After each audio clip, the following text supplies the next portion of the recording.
कर्मयोग की चर्चा चल रही है। भगवान श्री कृष्ण तो चौथे अध्याय की आज समाप्ति करते हैं, पर हम तो कर्मयोग की चर्चा जो कुछ दिनों से चल रही थी उसी को आगे जारी रखते हैं। संभवतः कल भी वही चर्चा जारी रहेगी। भगवान ने चौथे अध्याय में भी कर्मयोग को छोड़ा नहीं है। अभी कर्म को पकड़े हुए हैं तो हम कैसे कर्म को छोड़ दें। कर्मयोग के अंतर्गत भी अच्छी ने सज्जनों कल उस परसों देखा था किस प्रकार भाव के परिवर्तन से कर्म बंधन का कारण न रह के तो मुक्ति का साधन बन जाता है, मात्र भाव के परिवर्तन से। कुछ एक दृष्टांतों के माध्यम से आप जी ने देखा था कि कोई कर्म से बच तो नहीं सकता, हर एक को कर्म करना ही पड़ता है, करना ही चाहिए। भगवान श्री इस क्रिया को, इस कर्म को कर्मयोग बनाने की युक्ति पार्थ को समझा रहे हैं। संसार में काम करो, पारिवारिक कर्तव्य निभाओ, सामाजिक कर्तव्य निभाओ, सारे के सारे कर्तव्य निभाओ, लेकिन भीतर से परमात्मा के साथ जुड़े रहो। जैसे घर में काम करने वाली आया, घर में काम करने वाला नौकर काम तो यही कर रहा है। आपको लगता है देखो मेरे बच्चे से, इसका बच्चा ना होने के बावजूद भी मेरे बच्चे से कितना प्यार है, लेकिन नहीं, वह तो मात्र आया, कर्तव्य निभा रही है, इस बच्चे के माध्यम से अपने बच्चे को याद कर रही है। उसकी याद, उसकी तार उस अपने बच्चे के साथ जुड़ी हुई है। भगवान श्री समझाते हैं जिस प्रकार वह आया या घर की नौकरानी यहां काम करती हुई अपनी तार को अपने परिवार के साथ जोड़ी है, यदि इसी प्रकार से एक साधक, एक कर्मयोगी संसार में रहता हुआ, कर्म करता हुआ परमात्मा के साथ अपनी तार को जोड़ के रखता है तो वह कर्मयोगी ही जानने योग्य है। एक डॉक्टरानी, यदि डॉक्टर किसी नर्सिंग होम में काम करती है या हॉस्पिटल में काम करती है, 10 साल के बाद आज किसी के घर पुत्र पैदा हुआ है, सूचना देती है। डिलीवरी के बाद बाहर माता पिता इंतजार कर रहे हैं, परिवार के सब इंतजार कर रहे हैं। आके सूचना देती है, बहुत बहुत बधाई, पुत्र रत्न की प्राप्ति हुई है। सूचना जाती है, घर तक सूचना जाती है, बाजे बजते हैं, लड्डू बटने शुरू हो जाते हैं, मिठाई बटनी शुरू हो जाती है। अभी अस्पताल से छुट्टी नहीं हुई, अस्पताल में रखा हुआ है, बच्चे की देखभाल हो रही है, बच्चे की मां की देखभाल हो रही है। 2 दिन के बाद, 3 दिन के बाद वह पुत्र मर जाता है। डॉक्टरानी बाहर आके क्या कहती है, मात्र इतना ही ना, क्षमा करना, बहुत कोशिश के बावजूद भी हम आपके बच्चे को बचा नहीं सके। एक सफेद से कपड़े में लपेट देती है और कहती है मेहरबानी करके अपने बच्चे को अब ले जाइएगा, किसी अगले पेशेंट ने आना है। अपना कर्तव्य निभा रही है, उसे आपसे कोई आसक्ति नहीं है, आपसे कोई लगाव नहीं है। उसे लगाव तो उसका घर बैठा हुआ है। यदि वह लेडी डॉक्टर घर में भी वैसा ही कर्म करती है जैसा यहां कर रही है तो वह कर्मयोगिनी ही कहलाने योग्य है। लेकिन हम अक्सर घरों में जाके तो फेल हो जाते हैं। मेरा घर, मेरा सब कुछ, ये मेरा मेरा मेरा, मैं, वहां घर जाके शुरू हो जाता है। यहां तो आप बैंक की नौकरी करते हैं, अस्पताल की नौकरी करते हैं, और घरों में जाके ऐसा जो है वह नहीं हो पाता। परमात्मा के लिए कर्म चर्चा चली थी, यहां समाप्त हुई थी कि परमात्मा के लिए कर्म यदि व्यक्ति करना शुरू कर देता है, करता है, तो वह कर्म कर्मयोग बन जाते हैं। ये क्या है? परमात्मा के लिए कर्म करना क्या कर्म है? एक नाथ जी महाराज, एक संत, आज किसी नाई की दुकान पर गए हैं, छोटी छोटी बातों से हर कोई सीखता है। जिसने अपने सीखने के द्वार ही बंद कर दिए हैं वह साधक तो नहीं हो सकता। साधक अपने सारे के सारे सीखने के द्वार खुले रखता है। जहां से भी उसे कुछ सीखने को मिलता है वह सीखता है। वह कहता है ये संसार बहुत बड़ा विश्वविद्यालय है, यहां व्यक्ति हर दूसरे बंदे से सीखता है, हर कोई सिखाने वाला है। बस सिर्फ आपके सीखने के द्वार खुले होने चाहिए। कोई परिस्थिति, कोई घटना, हर कोई कुछ सिखा के ही परमात्मा वह आपके सामने प्रस्तुत करता है। अरे सीखो, अपनी बुद्धि को ठीक करो, इस सिखाने के लिए मैं ये चीज प्रस्तुत कर रहा हूं। आप रोते हैं, धोते हैं तो वह परमात्मा को दुख देता है। कैसे व्यक्ति हैं, मैंने ये घटना प्रस्तुत करी है कि इससे कुछ सीखने को, इसकी मति ठीक हो कि आगे से ऐसी गलती नहीं करनी है, ये कुछ नहीं करना है, ऐसा कुछ करना चाहिए। मैं सीखने के लिए कुछ घटना प्रस्तुत करी है।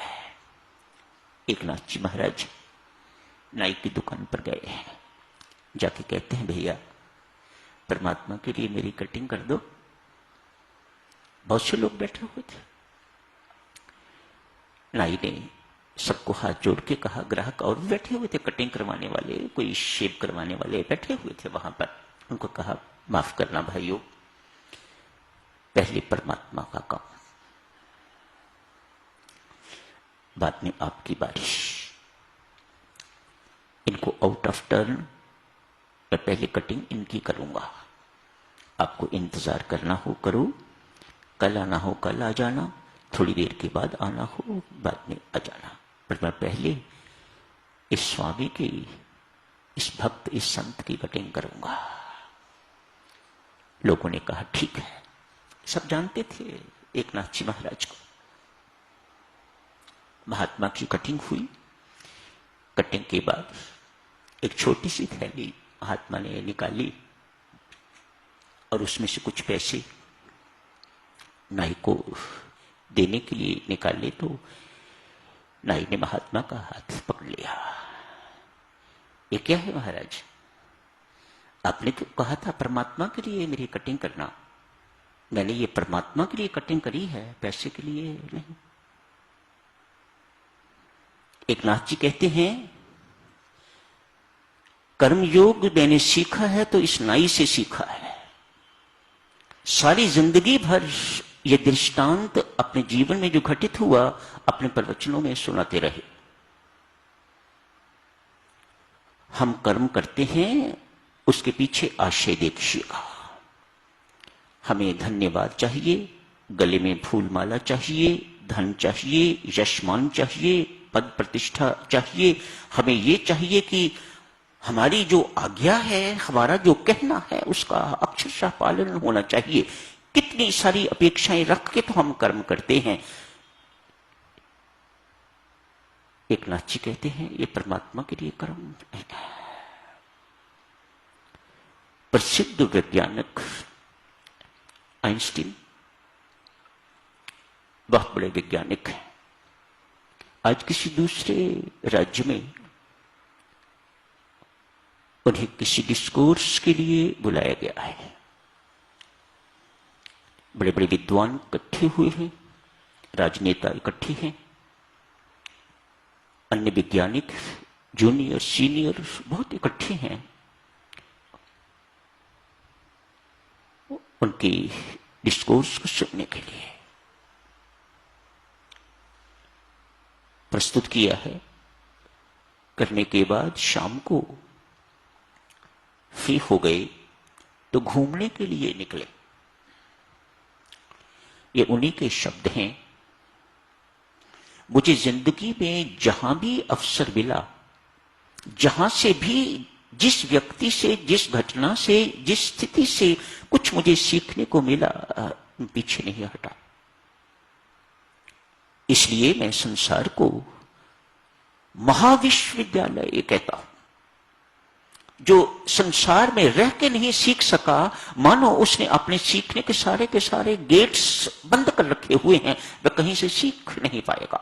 ये परमेश्वर ने इतना महान विश्वविद्यालय हमारे लिए बनाया हुआ है सीखने के लिए। जो यहां रह के नहीं सीख सका वह कहीं से भी नहीं सीख सकेगा। उसे कोई गुरु नहीं सिखा सकेगा, उसे ब्रह्मा तक भी नहीं सिखा सकेंगे, कोई भी नहीं सिखा सकेगा उसे। ये संसार चलता फिरता हर जगह विस्तृत विश्वविद्यालय है, जहां हर व्यक्ति हर घटना आपको सिखाने के लिए तत्पर है, तैयार है। एक कुम्हार देखा, बहुत सुंदर सुंदर चीजें बना रहा है। महान वैज्ञानिक आइंस्टीन वहां खड़े हो गए, उसकी रचनाएं देख रहे हैं। उन रचनाओं को देख देख के कहीं मटका बना रहा है, कहीं मटकी बना रहे हैं, कहीं सुराई बना रहे हैं, कहीं वो खिलौना बना रहे हैं, कहीं कुछ बना रहे हैं, और बना बना के धागे से काट काट के तो उसे पास रखते जा रहे हैं सुखाने के लिए। वैज्ञानिक को परमात्मा की याद आ रही है, उस रचयिता की याद आ रही है। लगता है उस रचयिता ने हमारी रचना भी इसी प्रकार से की होगी। वाह वैज्ञानिक! कुम्हार की रचनाएं देख देख के तो वैज्ञानिक को परमात्मा की याद, उस रचयिता की, उस महान रचयिता की याद आ रही है। हम खिलौनों की रचना भी परमात्मा ने इसी प्रकार से की होगी। बहुत प्रसन्न, बहुत भीतर ही भीतर उस कुम्हार की प्रशंसा कर रहे हैं। भाई कितना कौशल है तेरे पास, कितने निपुण हो तुम अपने काम में। रखा न गया, कहा भैया परमात्मा के लिए ये जो पात्र आप बना रहे हो, एक पात्र मुझे भी दोगे? जरूर। परमात्मा का नाम सुन के तो कुम्हार गदगद हुआ है। परमात्मा के लिए इसलिए अपनी बेस्ट चीज बनाई हुई चुनी, सुंदर ढंग से उसे पैक किया। पैक करके तो इनको प्रस्तुत की, लीजिए महाराज मेरी ओर से तुच्छ भेंट स्वीकार कीजिएगा। कहते हैं एक नाथ जी की तरह आइंस्टीन ने भी अपनी जेब से पर्स निकाला, पैसे देने के लिए कुम्हार ने भी हाथ पकड़ लिया। साहब गरीब जरूर, लेकिन इतना भी गरीब नहीं है कि मैं आपके परमात्मा को कुछ नहीं दे सकता। आपने कहा था परमात्मा के लिए मुझे एक पात्र दे दो। मैंने पैसे के लिए नहीं दिया, मैंने आपको नहीं दिया, आपके लिए नहीं दिया। आपने कहा था परमात्मा के लिए मुझे एक पात्र दे दो। मैंने अति सुंदर पात्र आपकी सेवा में भेंट किया है, पैसे के लिए नहीं, आपके लिए नहीं, परमात्मा के लिए। परमात्मा के लिए कर्म, जहां और कुछ नहीं चाहिए देवियों सज्जन,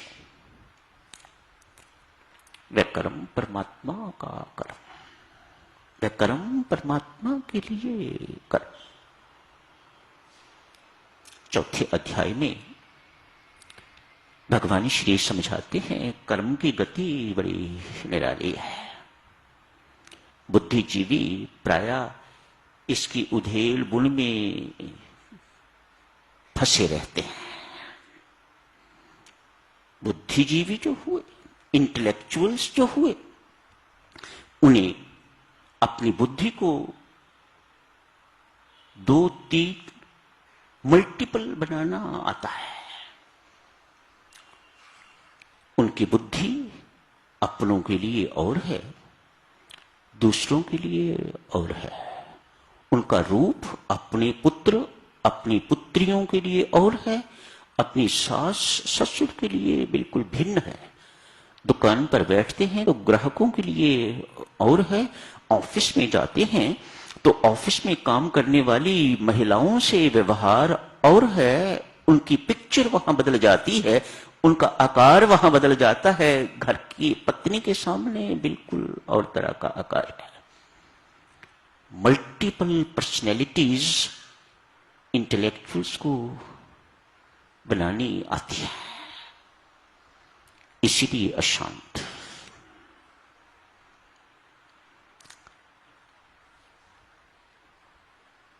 इसीलिए अशांत, इसीलिए कला, इसलिए घर घर के झगड़े, भीतर भी इसलिए महाभारत का युद्ध होता रहता है।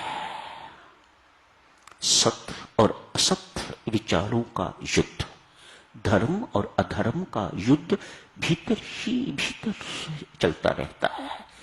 फिर भीतर ही भीतर चलता रहता है तो बाहर भी यही हालत है। पुत्र पुत्री तो आपको दिखाई देते हैं, इनके प्रति जो मेरा कर्तव्य है वह मुझे निभाना चाहिए। सास ससुर के प्रति जो कर्तव्य है वह आपको बोझ महसूस होता है। तो ये देवियों सज्जनों, हमारी पर्सनैलिटी का दोष है, हमारी बुद्धि का दोष है, ये कर्मयोग नहीं। कल जारी रखेंगे इस चर्चा को। आज यही समाप्त करने की इजाजत दीजिएगा। धन्यवाद।